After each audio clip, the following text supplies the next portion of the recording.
আজকের গল্প অর্ধেক পুরস্কার। অনেক দিন আগের কথা। বাদশাহ আকবর দরবারে বসে প্রজাদের সমস্যার কথা শুনছিলেন। বাদশাহ আকবরের দরবার প্রতিদিন বসত, আর রাজ্যের লোকেরা তাদের সমস্যা নিয়ে সেই দরবারে আসত। বাদশাহ সেখানে সেই সব সমস্যার সমাধান করে ন্যায় বিচার করতেন। একদিন ধরণদেব নামে এক গায়ক জয়পুর থেকে বাদশাহের দরবারে তার সঙ্গীত পরিবেশনের ইচ্ছে নিয়ে আসে।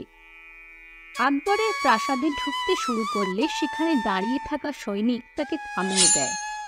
ধর্মদেব ভেতরে যাওয়ার কারণ জানালে সৈনিক বলল, রাজার দরবারে যেতে হলে তোকে আমার 500 আশরাফি দিতে হবে। হুজুর, আমার কোনো আশরাফি নেই, আমি খুব গরিব মানুষ। আশরাফি যদি না থাকে তাহলে এক্ষুনি এখান থেকে দূর হয়ে যান, আর এরপর থেকে এখানে যেন আর না দেখি। এ কথা শুনে সে খুবই দুঃখ পেল এবং দুঃখ নিয়ে সেখান থেকে চলে গেল। সে একটা গাছের নিচে বসে বিশ্রাম নিচ্ছিল। তখনই সে বীরবলকে সামনে থেকে আসতে দেখল। বীরবলের জ্ঞান রাজ্য জুড়ে ছড়িয়েছিল। সে বীরবলের সাথে দেখা করার কথা ভাবল। হঠাৎ বীরবলের কাছে গেল এবং হাত জোর করে পুরো ঘটনা খুলে বলল। এই কথা শুনে বীরবল খুব অবাক হলেন। তুমি নিশ্চিন্ত হও, আমি অবশ্যই এর কিছু সমাধান বের করব। তুমি কয়েকদিন আমার বাড়িতে গিয়ে থাকো, আমি তোমার খাওয়া দাওয়ার ব্যবস্থা করব। কয়েকটা দিন কেটে গেল এবং একদিন লম্বা দাড়ি গোফালা এক লোক রাজার দরবারে এলে সৈন্যরা তাকে থামিয়ে ভিতরে যাওয়ার কারণ জিজ্ঞেস করল। হুজুর, আমি একজন গায়ক এবং বাদশাহের কাছে আমার গান পরিবেশন করতে এসেছি। ঠিক আছে গায়ক মহারাজ, তবে ভেতরে যেতে হলে আপনাকে আমায় 500টা আশরাফি দিতে হবে। আশরাফি হুজুর, আমি গরিব মানুষ, আমার কাছে কোনো আশরাফি নেই। তাহলে আপনি ভেতরে যেতে পারবেন না, কারণ ভেতরে যেতে হলে আপনাকে তো আশরাফি দিতেই হবে। দেখুন হুজুর, আমার কাছে আশরাফি নেই, তবে আমি আপনাকে আশ্বাস দিচ্ছি যে বাদশাহ আমার গান শুনে নিশ্চয়ই খুশি হবেন এবং আশা করি তিনি আমাকে অনেক পুরস্কার দেবেন। আমি আপনাকে পুরস্কারের অর্ধেক দেব। এই কথা শুনে সৈনিকের লোভ হলো এবং তাকে ভিতরে যাওয়ার অনুমতি দিল। দরবারে যাওয়ার পর লোকটি বাদশাহকে নিজের কথা বলল এবং তার গান শোনালো। গানটি শুনে বাদশাহ আকবর ও দরবারের সকল লোকে খুব খুশি হয়ে গেল। আপনার গান আমাদের খুব ভালো লেগেছে, আপনি আমার কাছে যা খুশি চাইতে পারেন। জাহাপনা, আমি পুরস্কার হিসেবে 100 বেত্রাঘাত চাই। তার উত্তর শুনে সবাই অবাক হয়ে গেল। তুমি কি সত্যিই কোনো গুপ্তধনের পরিবর্তে পুরস্কার হিসেবে চাবুকের মার চাও? হ্যাঁ হুজুর, আমি চাবুকের মার চাই, কিন্তু আমার পুরস্কারের অর্ধেক ভাগ আমি যাকে প্রতিশ্রুতি দিয়েছি তার সাথে ভাগ করে নিতে চাই। এই কথা বলতে বলতে লোকটি তার নকল দাড়ি গোঁফ খুলে ফেলল। সাথে সাথে সবাই হতবাক হয়ে গেল, কারণ লোকটি আর কেউ নয়, ছিল স্বয়ং বীরবল। বীরবল, এই কেমন তামাশা? আর তুমি এমন ছদ্মবেশে দরবারে এলে কেন? তারপর বীরবল রাজাকে পুরো ঘটনা খুলে বললেন। বীরবলের কথা শুনে আকবর রেগে গেলেন এবং সৈন্যকে 50টি চাবুক আর যাবজ্জীবন কারাদণ্ড দিলেন। বীরবলের বুদ্ধিমত্তা দেখে সবাই খুশি হয়ে গেল এবং সবাই বীরবলের অনেক প্রশংসা করল।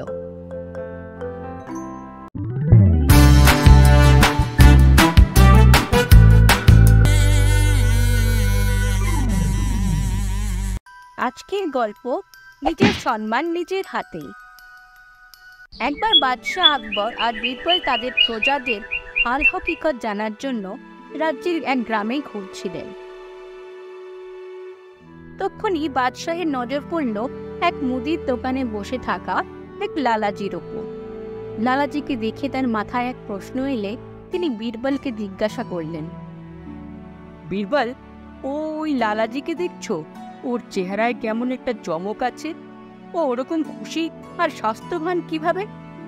খোঁজ নাও, ও কি খায় যে ওর স্বাস্থ্য এত সুন্দর?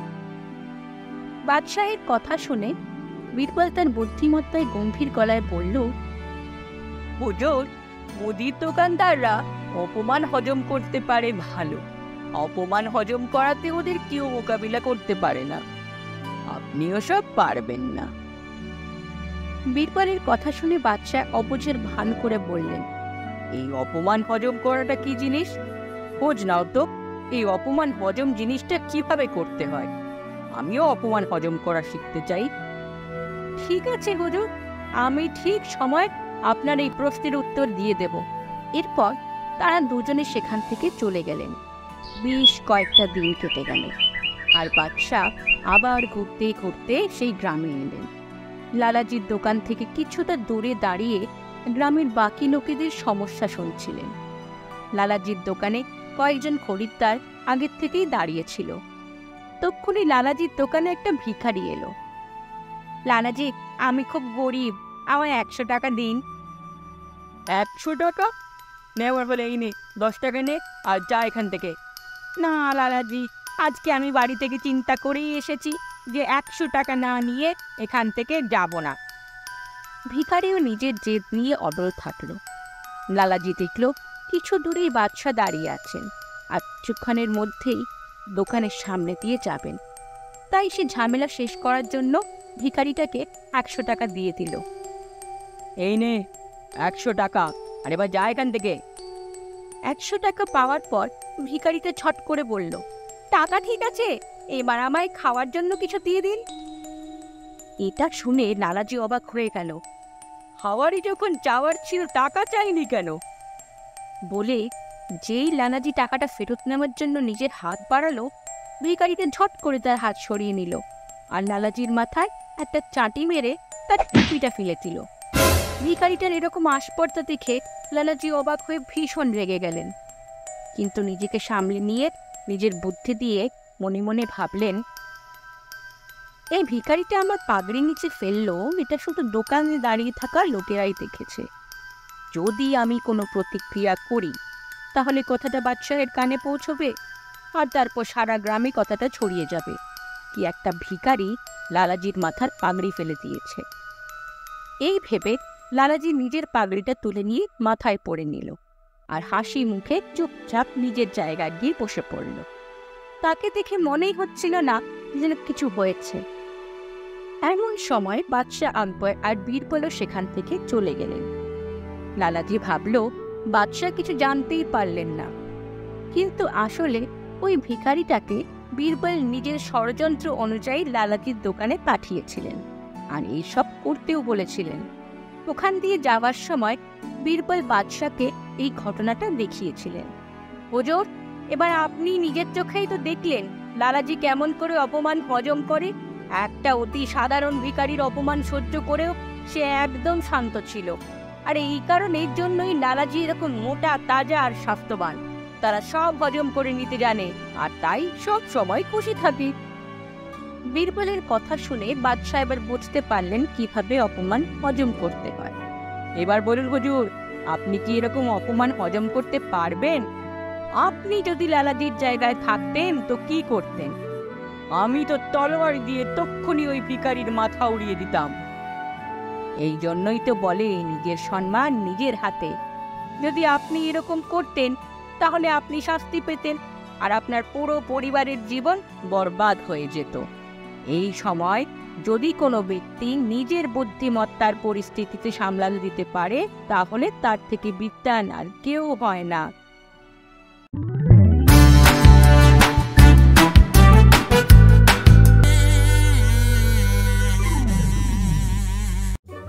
আজকের গল্প, কে আসল মা।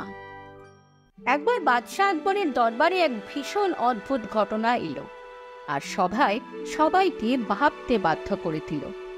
সেদিন বাদশাহ আকবর তার দরবারীদের সাথে বিচার বিমর্শ করছিলেন। তখনই দরবারে কাঁদতে কাঁদতে দুজন মহিলা এলো। তাদের সাথে একটা ফুটফুটে বাচ্চাও ছিল। সেই মহিলা দুজনে ক্রমাগত কেঁদেই যাচ্ছিল, আর সেই বাচ্চাটাকে নিজের বলে যাচ্ছিল।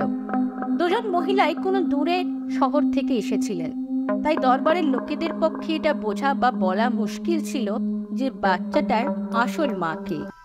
এবারে আকবরের সামনে এলো এক বিশাল মুশকিল। এই বিপদের সমাধান কি করে করা যায়, আর বাচ্চাটা কাকে দেওয়া হবে, এই ব্যাপারে তিনি এক এক করে সভায় সবার মত নিলেন, কিন্তু কেউই এই জট ছাড়াতে পারল না। আর তখন বীরবল পৌঁছল দরবারে। বীরবলকে দেখে বাদশাহ আকবরের চোখে খুশির ঝলক দেখা গেল। বীরবল আসতেই আকবর তাকে এই সমস্যার ব্যাপারে জানালেন। সমস্যা শুনে বীরবল কিছুক্ষণ ভাবল, আর তারপর একটা জল্লাদকে ডেকে পাঠালো। আদেশ অনুসারে জল্লাদ এসে হাজির হলো দরবারে। হুজুর, এবারে এই সমস্যার একটাই সমাধান দেখতে পাচ্ছি। আমরা একটা কাজ করতে পারি। এই বাচ্চাটার দুটো টুকরো করে দিই, আর দুজনকে এক এক টুকরো করে দেওয়া হোক। আর হ্যাঁ, এই দুই মহিলার মধ্যে কেউ যদি আমার সিদ্ধান্তের বিরুদ্ধে যায়, তবে জল্লাদ যেন তার দু টুকরো করে দেয়। এই আদেশ শুনে দুই মহিলার একজন বাচ্চাটার দু টুকরো করার কথায় সায় দিয়ে বলল, আমি এই আদেশ মেনে নিচ্ছি। আমি বাচ্চাটার এক টুকরো নিয়ে চলে যাব এখান থেকে। অন্যদিকে অন্য মহিলাটা ফুপিয়ে ফুপিয়ে কাঁদতে কাঁদতে বলল, আমার বাচ্চা চাই না, আমার দু টুকরো করে দিন, কিন্তু বাচ্চাটাকে কাটবেন না হুজুর। এই বাচ্চাটাকে ওই মহিলাকে দিয়ে দেওয়া হোক, আমার বাচ্চা চাই না। এটা দেখে সকল দরবারি মেনে নিল যে মহিলাটি ভয় পেয়ে গেছে, সেই আসল দোষী, আর সেই জন্যই কাঁদছে। তখন বীরবল বলল, আসল মা সেই হয় যে তার বাচ্চার ওপর আসা সমস্ত বিপদ নিজের মাথায় নিয়ে নেয়, কিন্তু বাচ্চার কোনো ক্ষতি হতে দেয় না। এই মহিলাটি এটাই করেছে। অন্যদিকে ওই মহিলাটি বাচ্চাটার দু টুকরো করতে ঝটপট রাজি হয়ে গেল। এই বাচ্চাটার মা নয়, এ অপরাধী। বীরবলের এই ন্যায়ের পর সবাই ভীষণ খুশি হয়ে গেল, আর সবাই জোরে জোরে হাততালি দিতে লাগলো। সবশেষে আসল মা পেল তার সন্তান, আর অন্য মহিলাটিকে মিথ্যে কথা বলার জন্য জেলের হাওয়া খেতে হলো।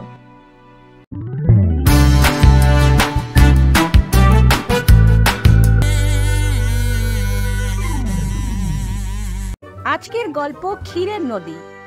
অনেক দিন আগের কথা, একটা খুব সুন্দর গ্রাম ছিল। সেই গ্রামের একটা ঘর ছিল শান্তা দেবীর, যে নিজের ছেলে সুন্দরুর সাথে থাকত। শান্তা দেবী ছিল খুব গরিব, আর যেমন তেমন করে সে নিজের সংসার চালাতো। কিন্তু গরিব হওয়া সত্ত্বেও সে নিজের ছেলে সুন্দরকে স্কুলে পাঠানো বন্ধ করেনি। অন্যদিকে সুন্দর ছিল ভীষণ লায়ক আর বুদ্ধিমান বাচ্চা। সে স্কুলে মন দিয়ে পড়াশোনা করার পর বাড়িতে ফিরে তার মায়ের কাজে তাকে সাহায্য করত। একদিন সুন্দর স্কুল থেকে বাড়ি ফিরে উদাস মনে বসেছিল। তাকে ওরকম উদাসভাবে বসে থাকতে দেখে শান্তা বলল, কি হয়েছে, আজকে এরকম উদাস দেখাচ্ছে কেন তোমায়? মা, আমার তোমায় কিছু বলার ছিল। হ্যাঁ বেটা, বলো, কি বলবে? মা, স্কুলে বাচ্চারা ক্ষীর নিয়ে আসে, আর আমি রোজ রুটি আর আচার নিয়ে যাই। সবাই আমায় গরিব বলে মজা করে। মা, তুমিও আমার জন্য লাঞ্চে ক্ষীর বানিয়ে দেবে? সুন্দর, তুমি তো জানো আমি খুব কষ্টে সংসার চালাই, আর তোমার স্কুলের মাইনে দেওয়ার পর আমাদের কাছে পেট ভরে খাওয়ারের জন্য পয়সাও বাঁচে না। এভাবে কোথা থেকে আমি তোমার জন্য ক্ষীর নিয়ে আসি বলো? আর স্কুলে কেউ তোমায় নিয়ে মজা করলে করতে দাও ওদের বলো যে ক্ষীরের থেকে বেশি সুস্বাদু মায়ের হাতের বানানো রুটি। আর হ্যাঁ, কালকে তোমার জন্য তোমার পছন্দের সবজি বানাবো। এবার তুমি মন দিয়ে পড়াশোনা করো, যাতে বড় হয়ে তোমার একটা ভালো চাকরি হয়ে যায়। তখন যা মন চাইবে তাই খাবে, আর যেখানে খুশি সেখানে ঘুরতে যাবে।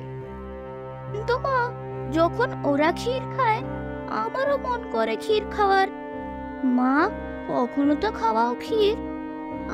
আমি জানি না, আমার ক্ষীর চাই। অনেক হয়েছে সুন্দর, আমার কথা কানে যাচ্ছে না? আমার কাছে টাকা নেই, আর বিনা পয়সায় কোথা থেকে ক্ষীর আনবো? চুপচাপ গিয়ে পড়াশোনা করো। এবারে যদি ক্লাসে ফার্স্ট না হয়েছো, স্কুল থেকে তোমার নাম কাটিয়ে দেব। মায়ের রাগ দেখে সুন্দর কাঁদতে শুরু করলো, আর কাঁদতে কাঁদতে জঙ্গলের দিকে হাঁটতে শুরু করলো। হাঁটতে হাঁটতে বুঝতেই পারল না কখন সে জঙ্গলের অনেকটা ভেতরে চলে গেছে। কিছুক্ষণ পর সে একটা গাছের নিচে বসে নিজের গরিবি আর অসহায়তার জন্য ফুপিয়ে ফুপিয়ে কাঁদতে লাগলো। সে জোরে জোরে কাঁদছিল, আর হঠাৎ করে একটা শুনতে পেল আওয়াজ। আরে বাচ্চা, কি হলো? আর তুমি এই জঙ্গলে একা কেন এসেছো? কাঁদছো কেন? হঠাৎ করে এরকম একটা আওয়াজ পেয়ে সে থতমত খেয়ে গেল, আর এদিক ওদিক দেখতে লাগলো। अरे तेरा ध्यान किधर है? तेरा हीरो इधर है। अरे पीछे देखो, पीछे। সন্ধ্র পেছন ফিরে দেখলো গাছটার চোখ মুখ, আর সে কথাও বলছে। এটা দেখে সে খুব ভয় পেয়ে গেল। আরে ভয় পেও না, ভয় পেও না, আমি তোমায় মারবো না। আমায় বলো কি হয়েছে, কাঁদছো কেন? সন্ধ্র সমস্ত ব্যাপারটা গাছটাকে বলল। গাছটা সব শুনে বলল, ব্যাস, এইটুকু ব্যাপারের জন্য তুমি এত চিন্তা করছো? ক্ষীরের থেকে ভালো তুমি আমার মিষ্টি মিষ্টি ফল খেয়ে নাও। ফল নয়, আমি ক্ষীর খাবো। আচ্ছা বাবা, আচ্ছা, আমি এক্ষুনি সব ঠিক করে দিচ্ছি। চোখটা বন্ধ করো। গাছটার কথা শুনে সন্ধ্র তার চোখ বন্ধ করল। হে ভগবান, আমার এই অবোধ বাচ্চা, এই সুন্দর খুব চিন্তিত। করো এর সমস্যার সমাধান। বয়ে চলা এই সুন্দর নদী যেন হয়ে যায় ক্ষীরে ভরপুর। গিলি গিলি গিলি গিলি ছু। গাছটা মন্ত্র পড়তেই পাশে বয়ে চলা নদীর জলটা মুহূর্তের মধ্যে ক্ষীরে বদলে গেল। আর কিছুক্ষণ পর সুন্দর যখন তার চোখ খুলল, সে দেখল খুব সুন্দর একটি সুস্বাদু ক্ষীরের নদী। ক্ষীরের নদীতে অনেকগুলো কাজু বাদাম আর কিশমিশও ভর্তি ছিল। এটা দেখে সুন্দর ভীষণ খুশি হয়ে গেল। যত ক্ষীর চাই নিয়ে যাও, তুমি খাও আর তোমার মাকেও খাওয়াও। আর হ্যাঁ, এরকম ছোট ছোট কথায় রাগ করে জঙ্গলে একা একা আসতে নেই। এখানে অনেক জঙ্গলি জন্তু জানোয়ার আছে যা তোমার ক্ষতি করতে পারে।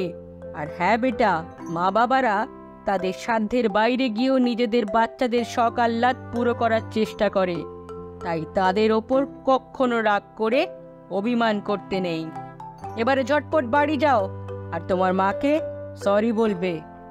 হ্যাঁ, আপনি ঠিক বলেছেন।